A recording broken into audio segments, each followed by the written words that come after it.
चिड़िया भोजन लेकर घर वापस आ रही थी। तभी एक चील बैठी उसे देख लेती है, क्योंकि वो अपने शिकार के इंतजार में थी। अरे वाह, ये चिड़िया तो मेरी तरफ ही आ रही है। चलो, आज के भोजन का इंतजाम तो हो गया, अब शाम का बाद में देख लूंगी। रीमा तो अपनी धुन में मस्तमग्न होकर उड़ती हुई जा रही थी।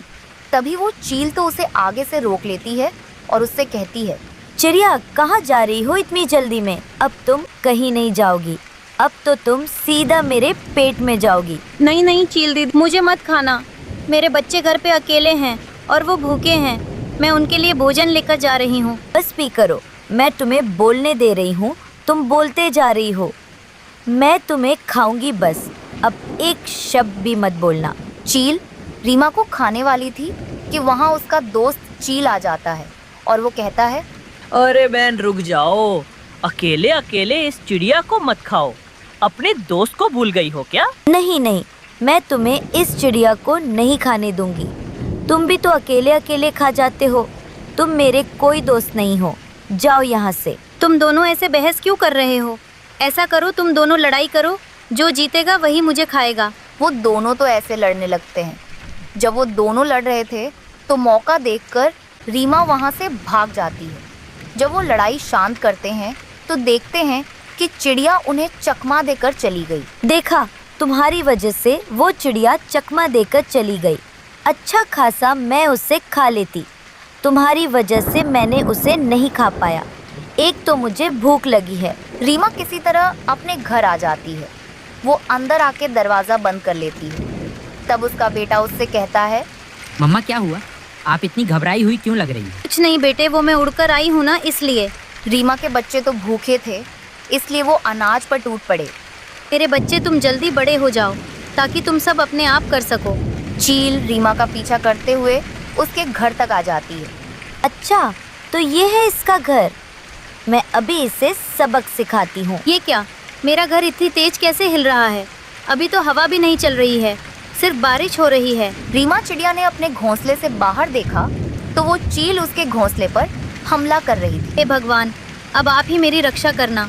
मैं अगर अकेली होती तो कहीं दूर जाके छिप जाती, लेकिन छोटे छोटे बच्चे हैं, इन्हें लेकर कहाँ जाऊँ? वो चील काफ़ी कोशिश करने के बाद भी उसके घर को नहीं तोड़ पाती।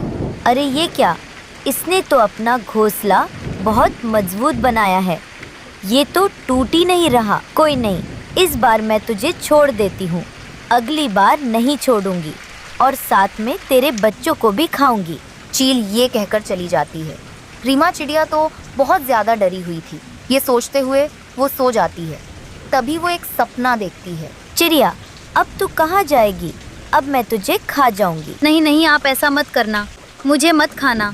मेरे बच्चे अभी बहुत छोटे हैं, कृपया मुझे छोड़ दो। लेकिन वो उसकी नहीं सुनती और उसे मारकर खा जाती है। तभी अचानक से रीमा की नींद खुल जाती है और वो कहती है, अरे बाप रे, ये क्या? ये तो बहुत बुरा सपना था। ऐसे रीमा सारी रात सोती नहीं है और बच्चों के बारे में सोचती रहती है। फिर सुबह भी हो जाती है, बारिश रुक जाती है। रीमा चिड़िया भोजन लेने जाने ही वाली थी कि वो देखती है वो चील तो बाहर पेड़ पर बैठी उसका इंतजार कर रही थी कि वो कब बाहर आए और वो उसे खाए। ये सब देखकर चिड़िया डर जाती है और वो बाहर नहीं जाती। ऐसे ही 2-3 दिन बीत जाते हैं। वो चील अब हर दिन चिड़िया के घर के पास बैठ जाती है। हे भगवान, ये क्या? ये चील तो यहाँ चिपक गई है, यहाँ से उठ ही नहीं रही है। अब मैं कैसे बाहर जाऊँ और कैसे अपने बच्चों के लिए भोजन लाऊं? वो ऐसा कहती है कि तभी वहाँ कालू आता है और उसे आवाज लगाता है।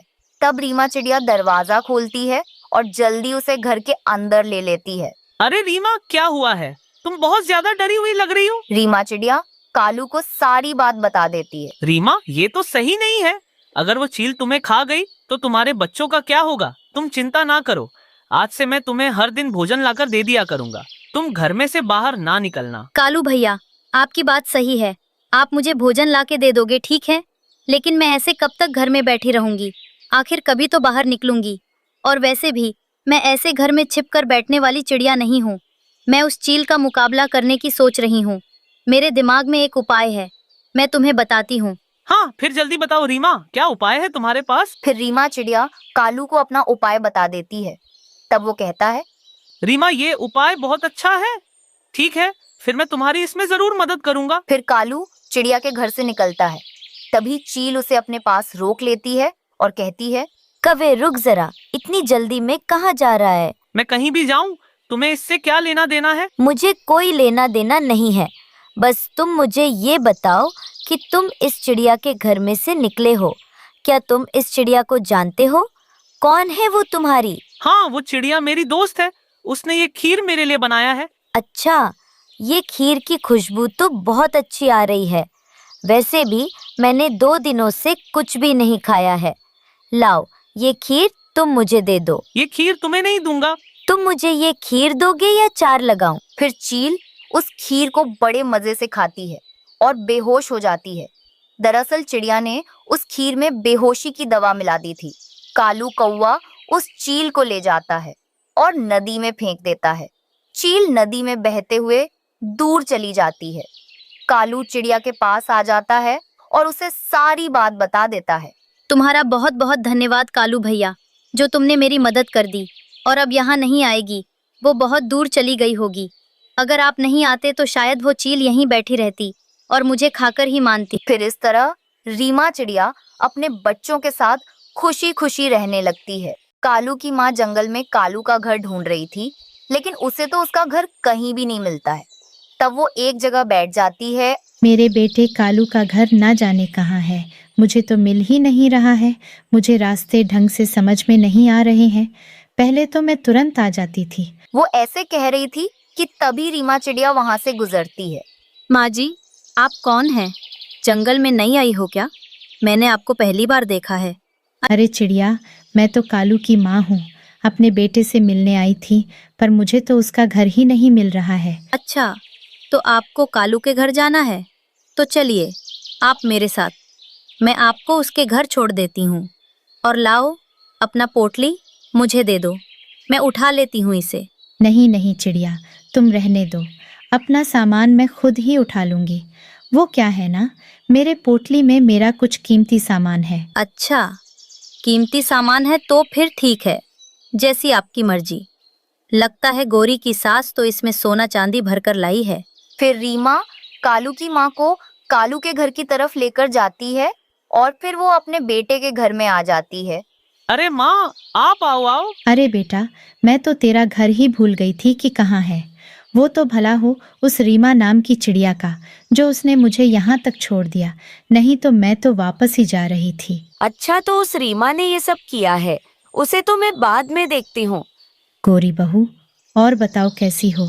तुम ठीक तो हो ना? माँ जी, अभी तक तो मजे में थी, लेकिन अब नहीं पता कि आगे क्या होगा। अब इस बुढ़िया की मैं ऐसी खातिरदारी करूंगी कि ये एक दिन में यहाँ से भाग जाएगी। फिर गौरी कौवी शाम को खिचड़ी बनाती है। वो 3 प्लेट में खिचड़ी करके रख देती है। फिर वो अपनी सास वाली प्लेट में ज्यादा मिर्च डाल देती है। फिर सब खाने को बैठते हैं। गौरी कौवी मिर्च वाली प्लेट अपनी सास को देती है। गोरी बहू, ये क्या? इस खिचड़ी में तो बहुत मिर्च है। ये आप क्या कह रही हो माँ जी? हमें तो मिर्च ज्यादा नहीं लग रही। कालू जी, क्या आपको मिर्च ज्यादा लग रही है? माँ, मिर्च तो एकदम बराबर है। माँ जी, आपको तो हमेशा मेरे बनाए हुए खाने में कमियां निकालनी होती हैं। आप तो मुझ में भी कमियां ही ढूंढती रहती हैं। नहीं नहीं बहू, ऐसी बात नहीं है। तू गलत समझ रही है मुझे। माँ जी, आप तो रहने ही दो। ऐसा करो, कल से खाना तुम ही बना लेना। हाँ माँ, गौरी ठीक कह रही है। अब से खाना तुम ही बनाना।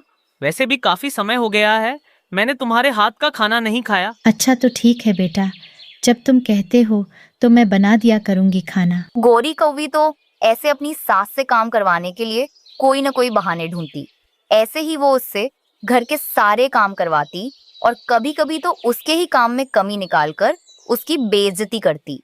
एक दिन गौरी कौवी राशन की दुकान पर राशन लेने आई होती है, तो वहां उसे उसकी सहेली रीमा मिल जाती है। अरे वाह गोरी, तेरी सास तो बड़ी अच्छी है। मैं तो कहती हूँ तेरे जैसी सास भगवान हर किसी को दे। ये तू क्या बोल रही है रीमा? तूने ऐसा भी क्या देख लिया है मेरी सास में जो तू इतने गुणगान कर रही है? इतनी तुझे वो पसंद आ रही है तो ऐसा कर, उस बुढ़िया को अपने घर ले जा और अपने घर में रख लेना। गोरी, तुझे पता है तेरी सास बहुत सारा सोना चांदी लेकर आई है। मैं तो तभी समझ गई थी जब वो मुझे रास्ते में मिली थी। तो मैंने उससे कहा था लाओ मैं तुम्हारा पोटली ले चलूं। तो उसने मुझे अपना पोटली नहीं दिया। तभी समझ गई थी मैं कि वो तेरे लिए उसमें सोना चांदी रख कर लाई है। ये तू क्या कह रही है, सोना चांदी? लेकिन इसके बारे में मेरी सास ने मुझे तो नहीं बताया। मुझे तो लगता है कि वो तुझे परखना चाहती हैं। तू उनसे काम न करवाना और उनकी खूब सेवा करना और आराम से बिठाकर खिलाना। फिर देखना तुझे वो सारा सोना चांदी दे जाएंगी। तूने ये बात बताकर तो मेरे भाग्य खोल दिए। अच्छा चल, अब मैं चलती हूँ अपनी सास की सेवा करने। फिर गौरी कौवी घर आती है तो वो देखती है कि उसकी सास झाड़ू लगा रही थी। माँ जी, आप ये क्या कर रही हो? लाइए, आप ये झाड़ू मुझे दे दीजिए। आप झाड़ू मत लगाइए, मैं हूं ना, मैं लगा लूंगी। आप तो मेरी माँ की तरह हो, मैं आपसे काम नहीं करवा सकती। जाओ, आप आराम करना। ये तू क्या बड़बड़ा रही है? ला, तू ये झाड़ू मुझे दे, मैं लगा देती हूँ। तेरी तबीयत तो ठीक है ना? माँ जी, मैं ठीक हूँ बिल्कुल, मुझे कुछ नहीं हुआ। मैं इतनी भी बुरी नहीं हूँ कि घर के काम आपसे कराऊं। आप आराम करना, मैं काम करूंगी। गौरी कौवी ऐसे घर का सारा काम करती और अपनी सास की भी बहुत सेवा करती। ऐसे ही कुछ दिन बीत जाते हैं। गौरी अपनी सास की रोज सेवा करती और पोटली चुराने की बहुत कोशिश करती। मुझे इसकी कब तक सेवा करनी पड़ेगी? मैं इसकी पोटली कैसे चुराऊं? ये बुढ़िया तो सोती भी नहीं है, अपने पोटली को पास ही रखे रहती है। मुझे आज तो कुछ करना ही होगा। ये सोचकर गौरी अपनी सास से कहती है, माँ जी, आप कालू जी के लिए तोते भैया की दुकान से सब्जियां ले आओ। वो क्या है ना, उनका सब्जियों की खिचड़ी खाने का बहुत मन था और मैं घर में कुछ काम कर रही हूँ तो मैं नहीं जा सकती। आप ले आओ। हाँ हाँ, ठीक है बहू, जब तू कहती है तो मैं चली जाती हूँ। तू कर ले घर का काम। वो गौरी की सास तो फिर सब्जियां लेने के लिए जाती है। जब वो उड़ते हुए जा रही थी तो उसे जंगल में एक पोटली दिखाई देती है। उस पोटली को देखकर वो उसके पास रुकती है और कहती है, ये क्या? ये पोटली कैसी है? क्या है इसमें? मैं खोल कर देखती हूँ। उस पोटली को खोल कर देखती है तो उसमें तो बहुत सारे सोने के सिक्के थे। अरे वाह, सोने के सिक्के! ये तो बहुत सारे सोने के सिक्के हैं। ऐसा करती हूँ, इस पूरी पोटली को अपने घर ले जाती हूँ। जब इनके बारे में मैं अपने बेटे और बहू को बताऊंगी तो बहुत खुश हो जाएंगे वो दोनों। वहीं दूसरी तरफ गौरी अपनी सास का पोटली खोलकर देखती है तो उसमें तो कोई सोना चांदी नहीं था, उसमें तो पुराने कपड़े और रजाई था। ये देखकर वो बहुत ज्यादा गुस्से में आ जाती है। ये क्या? इसमें तो कोई सोना चांदी नहीं है, इसमें तो उसका ही रोज का सामान भरा पड़ा है। कुछ भी तो नहीं है इसमें। मेरे तो सारे किए कराए पर पानी फिर गया। आने दो इस बुढ़िया को, अब इसे अपने घर में रहने नहीं दूंगी, इसे निकाल कर ही रहूंगी। वो ऐसा कह रही थी कि तभी वहां उसकी सास आ जाती है। यहीं रुक जाइए सासू माँ, अब आपको मेरे घर में आकर रहने की कोई जरूरत नहीं है और निकल जाइए मेरे घर से। मेरे घर में तुम्हारे लिए कोई जगह नहीं है। अरे बहू, ये तू क्या कह रही है? मुझसे कोई गलती हो गई है क्या? माँ जी, तुमने कोई गलती नहीं की। आज तक तुमने हमारा फायदा भी क्या कर दिया है। बस जब से आई हो हमारे घर में खाना खाए जा रही हो और आराम फरमा रही हो। जाओ यहाँ से, अब मेरे घर में तुम्हारे लिए कोई जगह नहीं है। बहू, मेरी बात तो सुनो। अब हमारी किस्मत बदलने वाली है। मेरी बात तो सुन लो। लेकिन वो गौरी तो अपनी सास की कोई बात नहीं सुनती और उसे निकाल देती है। तब वो तो सोने के सिक्के की पोटली लेकर और अपना सामान लेकर वहां से चली जाती है। फिर वो अपने लिए एक नया घर खरीदती है और उसमें आराम से मजे की जिंदगी जीती है। गौरी कौवी ये सब देखकर चौंक जाती है। इस तरह वो अपने नए घर में खुशी खुशी रहने लगती है। रीमा चिड़िया और गौरी कौवी दोनों फूलों के बगीचे में बैठी आपस में बातें कर रही थी कि तभी गौरी रीमा से कहती है, चिड़िया बहन, मेरा तो गोभी के पराठे खाने का बहुत मन कर रहा है। लेकिन गौरी बहन, ना तो मिर्ची है और ना ही गोभी, तो कैसे बनेंगे गोभी के पराठे? तुम उसकी चिंता मत करो, मैं तुम्हें सारी चीजें लाकर दे दूंगी। बस तुम मुझे अपने हाथों से बने हुए गोभी के पराठे खिला दो। तो फिर ठीक है गौरी बहन, आप ही सब चीजें इकट्ठी करो, मैं आग जलाने के लिए जंगल से लकड़ियाँ ले आती हूँ। गौरी कौवी वहां से चली जाती है और रीमा भी कुल्हाड़ी लेकर जंगल से लकड़ियां काटने चली जाती है। फिर गौरी सबसे पहले कबूतर के पास आकर कहती है, क्यों कबूतर, क्या तुम गोभी के पराठे खाओगे? कबूतर तो परांठे का सुनकर खुश हो जाता है और उसके मुंह में पानी आ जाता है, क्योंकि उसे भी गोभी के परांठे बहुत पसंद थे। हाँ हाँ, क्यों नहीं गौरी, ज़रूर मैं खाऊंगा गोभी के पराठे, मुझे बहुत पसंद है। तुम जो कहोगे मैं वो करूंगा। कहाँ है गोभी के पराठे? हाँ क्यों नहीं कबूतर, मैं जरूर खिलाऊंगी तुम्हें गोभी के पराठे। उसके लिए तुम्हें किसान के खेत से गोभी लानी होगी, तभी खिलाऊंगी। जाओ जल्दी से गोभी लेकर आओ। ये सुनते ही कबूतर गोभी लेने चला जाता है और गौरी तुरंत तोते के पास आती है और उससे कहती है, क्या तुम गोभी के पराठे खाओगे? हाँ गौरी, जरूर, मैं जरूर खाऊंगा गोभी के पराठे। लेकिन कौन खिलाएगा मुझे गोभी के पराठे? क्या तुम्हारे घर पे हैं? हाँ तोते, मैं खिलाऊंगी तुम्हें गोभी के पराठे, लेकिन उसके बदले तुम्हें मेरा एक काम करना होगा। मेरे घर पर मिर्ची नहीं है तो तुम्हें मिर्ची लेकर आनी होगी। मैं गोभी के पराठे खाने के लिए तो कुछ भी कर सकता हूँ। मैं अभी जाता हूँ किसान के खेत में और जल्दी से वहाँ से मिर्ची लेकर आता हूँ। हाँ ठीक है तोते, तुम जाओ और जल्दी से मिर्ची लेकर आना। मैं फूलों वाले बगीचे में तुम्हारा इंतजार करूंगी। फिर तोता मिर्ची लेने के लिए चला जाता है और गौरी फूलों के बगीचे में आकर बैठ जाती है। मैं जंगल में सबसे होशियार कौवी हूँ।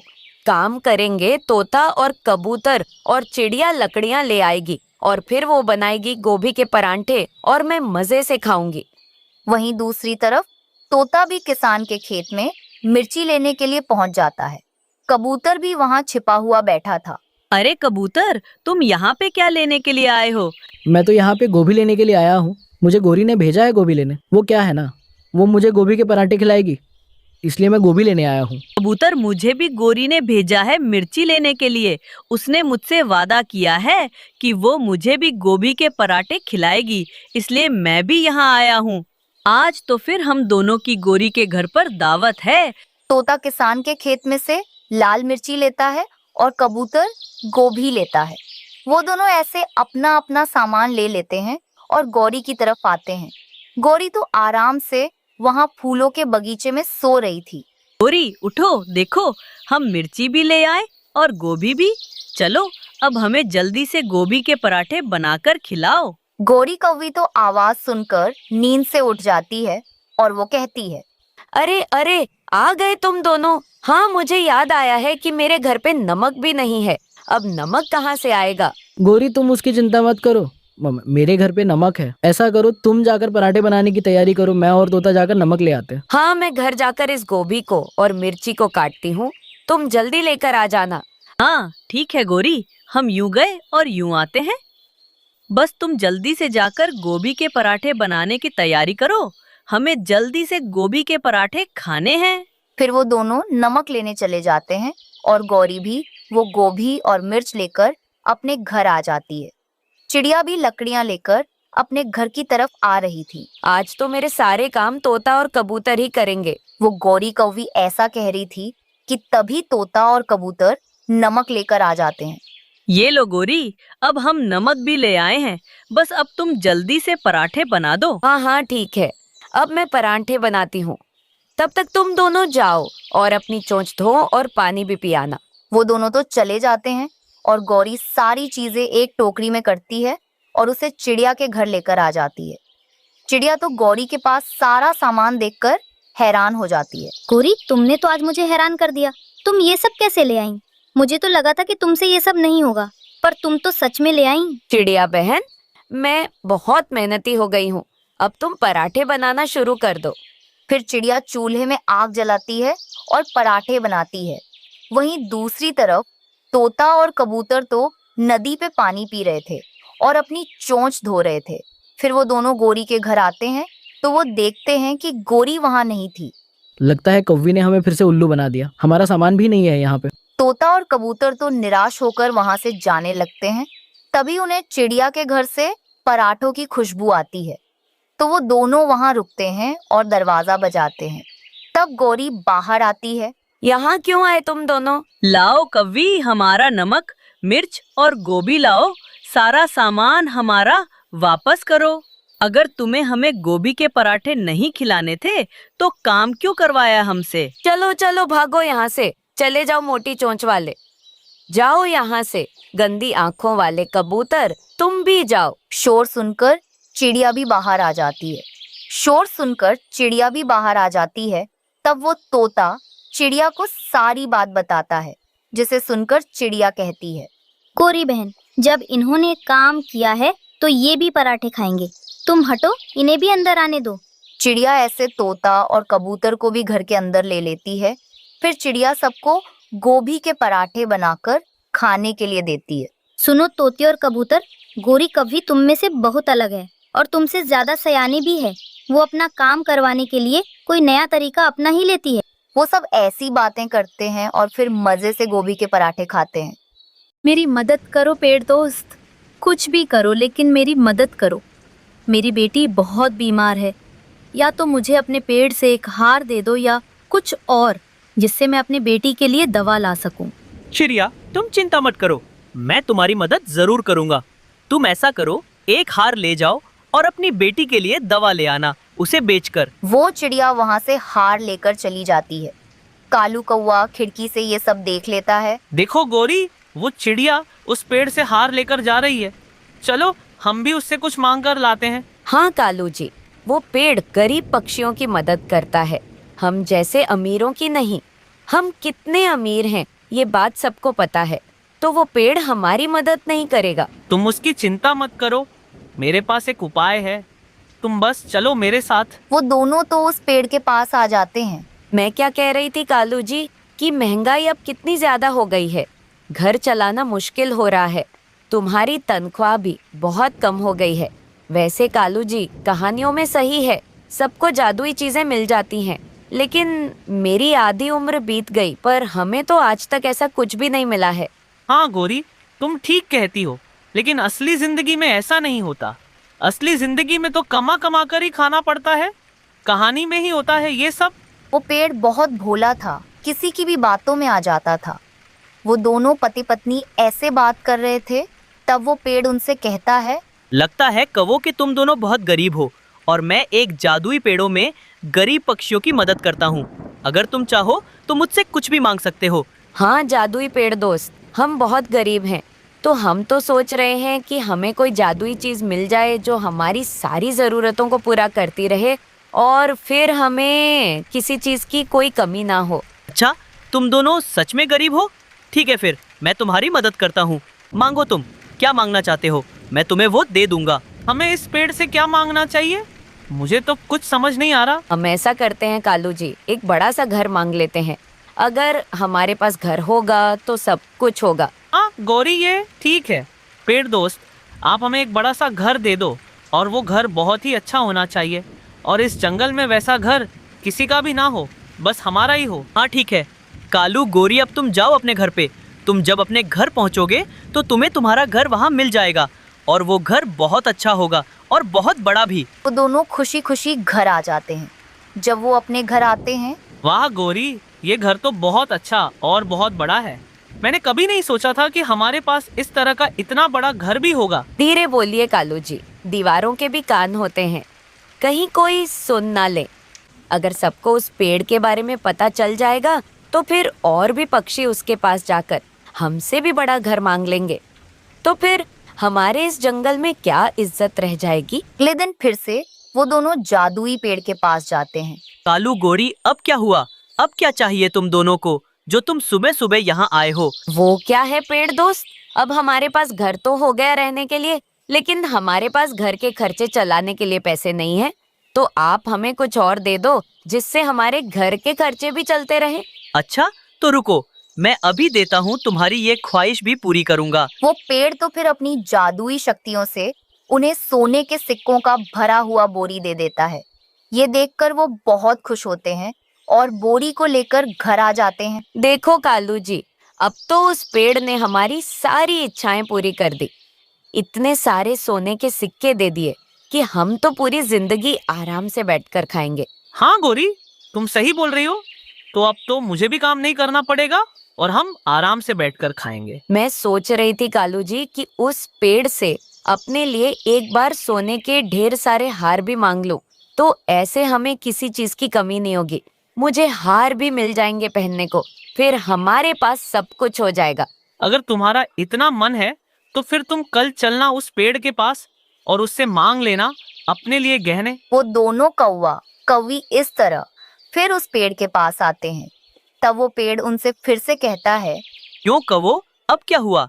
अब किस चीज की कमी रह गई जो तुम्हें फिर से आना पड़ा है मेरे पास? बोलो जल्दी। वो क्या है पेड़ दोस्त, मुझे गहने पहनना बहुत पसंद है, लेकिन मेरे पास गहने नहीं है।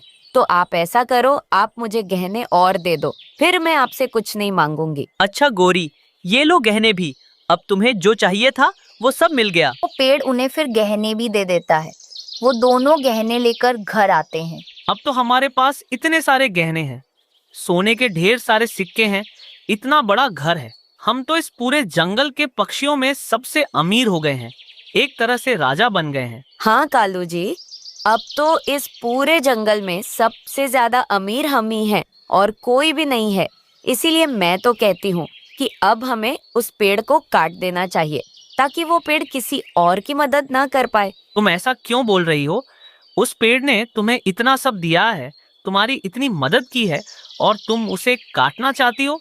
देखो, ये करना तो ठीक नहीं है। देखो कालू जी, मैं सही बोल रही हूँ। देखो, अगर सबको उस पेड़ के बारे में पता चल जाएगा तो सब जाएंगे उसके पास, और फिर सब पक्षी उससे ढेर सारे सोने चांदी सब कुछ ले लेंगे। ऐसे वो भी अमीर हो जाएंगे, फिर हमारी क्या इज्जत रह जाएगी। मुझे ये ठीक नहीं लग रहा है। तुम ऐसा मत करो। आने वाले समय में हमें दोबारा भी तो जरूरत पड़ सकती है ना उस पेड़ की, तब हम कहाँ जाएंगे? इसीलिए रहने दो उसे। मैं आपकी बात सुनने वाली नहीं हूँ। मैं उस पेड़ को काट कर ही रहूंगी और तुम्हें मेरे साथ चलना होगा, समझे? वो दोनों कौवे तो कुल्हाड़ी लेकर उस पेड़ को काटने के लिए वहाँ आ जाते हैं। कवो, अब क्या हुआ? तुम कुल्हाड़ी लेकर क्यों आए हो? क्या अब इस जंगल से लकड़ियाँ लेकर जाओगे? नहीं नहीं पेड़, मैं लकड़ियाँ काटने नहीं आई हूँ इस जंगल में से। मैं तो तुम्हें ही काटने आई हूँ ताकि तुम जंगल में ना रहो। लेकिन गोरी, तुम ऐसा क्यों कर रही हो?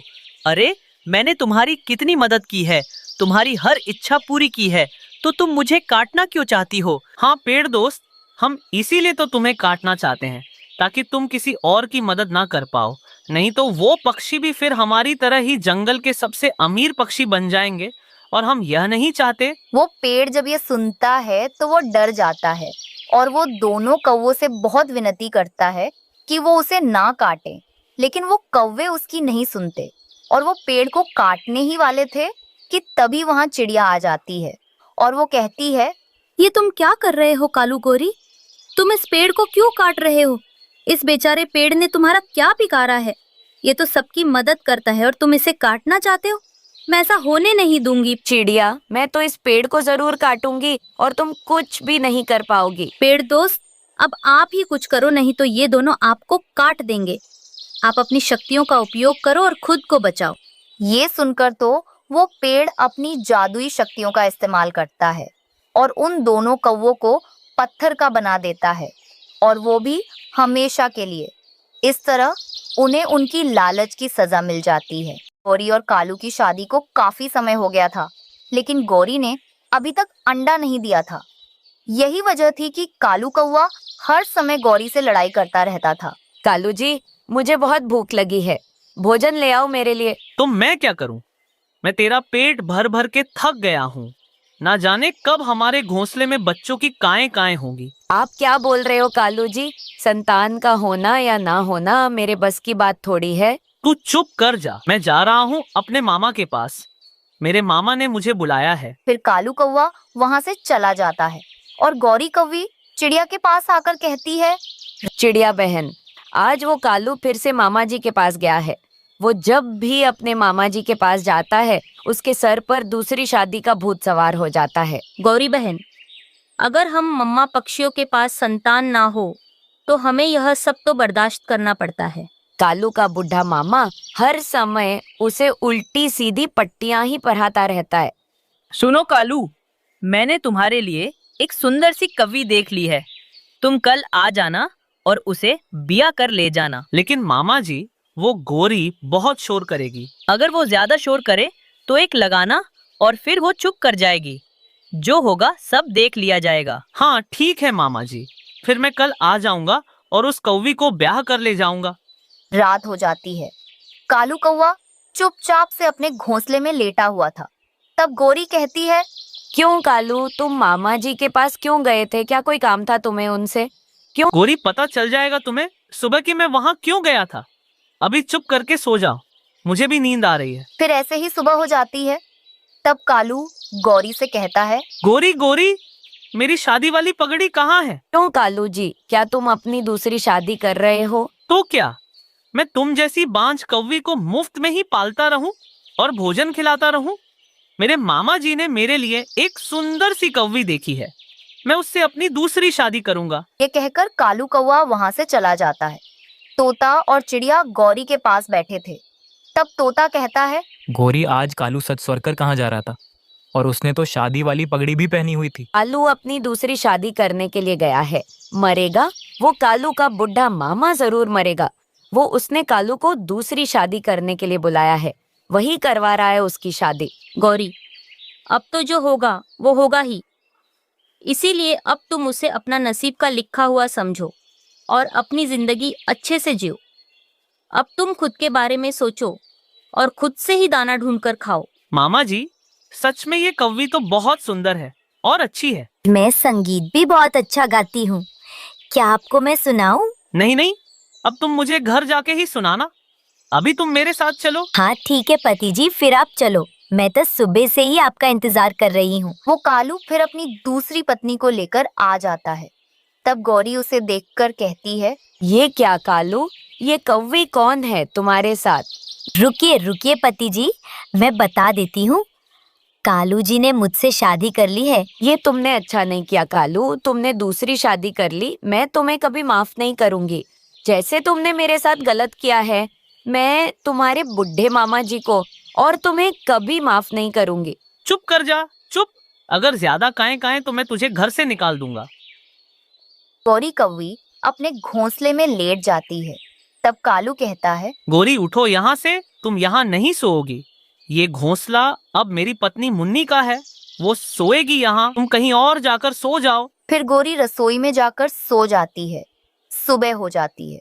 कालू कौवा अपनी नई पत्नी मुन्नी के साथ नदी पर बैठा था।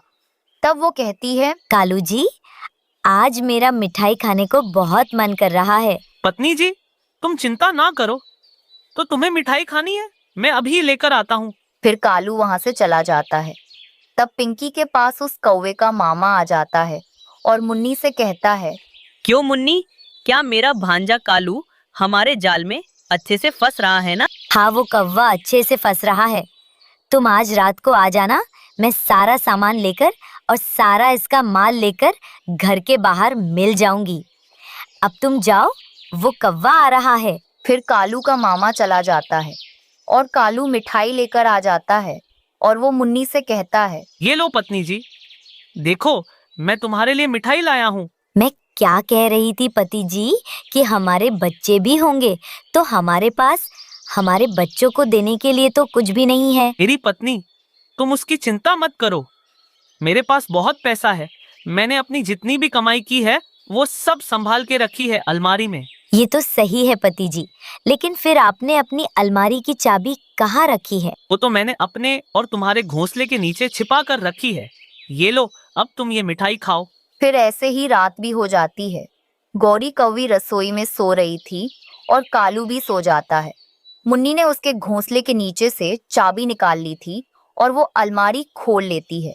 वो अलमारी में से कौवे की सारी जिंदगी की कमाई निकालकर एक संदूक में रख लेती है और वो उस कौवे के साथ वहां से चली जाती है।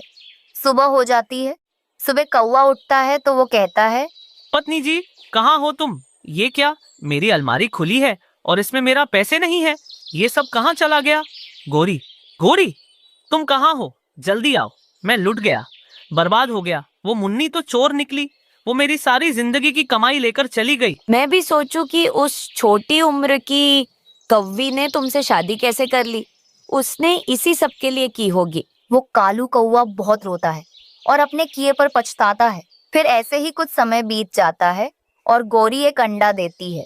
उस अंडे में से बेटा कौवा बाहर निकलता है। वो दोनों पति पत्नी अपने बेटे के साथ खुशियां भरी जिंदगी बिताने लगते हैं। पक्षियों आओ आओ, अचार ले जाओ, सभी प्रकार का अचार ले जाओ, स्वादिष्ट अचार ले जाओ, आम का, नींबू का, गाजर का, टमाटर का। कालू जी, मैं सुबह से आवाज लगाई जा रही हूँ, लेकिन पता नहीं आज पक्षी कहाँ चले गए हैं, आ ही नहीं रहे हैं। ये पक्षी भी बेवकूफ है, ताजी अचार खाते नहीं, जब अचार गल सड़ जाता है तो तब खरीदने आते हैं। बेचूंगी तो मैं सारा अचार जो गला सड़ा है उसे मैं अपने घर में थोड़ी ना रखूंगी, उसे भी इसी में मिलाकर बेच दूंगी। वो दोनों ऐसे बात कर रहे थे कि तभी वहाँ तोता भी आ जाता है। गौरी, मुझे जल्दी से 1 किलो ताज़ी स्वादिष्ट अचार दे दो। तुम पैसे चाहे ज़्यादा ले लेना, लेकिन अचार अच्छा ही देना, क्योंकि आज मेरी बहन मुझसे मिलने आ रही है, तो मैं उन्हें रोटी के साथ ये स्वादिष्ट अचार खिलाऊंगा। कालू जी, ये सड़ा हुआ अचार रखा है 2-3 दिन से, बिक नहीं रहा है, तो इसे दे दूं? हाँ गौरी, दे दो, लेकिन सड़ा हुआ अचार नीचे और अच्छा ऊपर डालकर देना। गौरी और कालू, तुम दोनों आपस में क्या बातें किए जा रहे हो? कुछ नहीं तोते भैया, बस मैं तो आपके लिए ताजा अचार देख रही थी। ये लो अचार, ये बहुत अच्छा है, आपकी बहन खाकर खुश हो जाएगी। फिर तोता अचार लेकर वहाँ से चला जाता है। पक्षियों, अचार लो, ताजी ताजी बढ़िया स्वादिष्ट अचार। चल कालू, अब तुम्हारी बारी।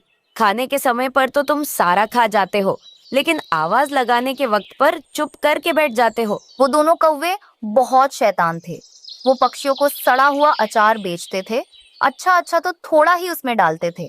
गुड़िया के पापा, देखो, गोरी ने मुझे सारा का सारा ही अचार सड़ा हुआ दे दिया।